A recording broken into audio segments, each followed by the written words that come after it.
রসূলুল্লাহ সাল্লাল্লাহু আলাইহি ওয়াসাল্লাম আমাদের কাছে এলেন। তখন আমরা সবাই তরুণ ছিলাম, প্রায় সমবয়সী। আমরা কিছুদিন তার কাছে অবস্থান করলাম। এরপর তিনি বুঝলেন যে আমরা পরিবার ও গ্রামের লোকদের জন্য উদ্বিগ্ন হয়ে পড়েছি।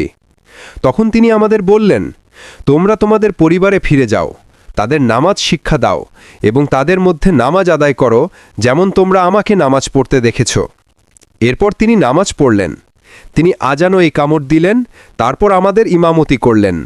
তিনি যখন নামাজ শুরু করলেন, হাত বেঁধে বুকে রাখলেন, রুকুতে গিয়ে মেরুদণ্ড সমান রাখলেন, সেজদাতে এমনভাবে মাথা রাখলেন যে নাক ও কপাল জমিনে স্পষ্টভাবে স্পর্শ করল, এবং দুই সেজদার মাঝখানে তিনি এমনভাবে বসলেন যেন বিশ্রাম নিচ্ছেন। প্রতিটি রুকু ও সেজদা থেকে উঠার পর তিনি এতক্ষণ স্থির থাকতেন যতক্ষণ না অঙ্গ প্রত্যঙ্গ স্বাভাবিক অবস্থায় ফিরে আসত। তিনি বলতেন, সল্লু কামা রয় তুমুনি উসল্লি, অর্থাৎ তোমরা নামাজ আদায় করো যেমন তোমরা আমাকে নামাজ পড়তে দেখেছ।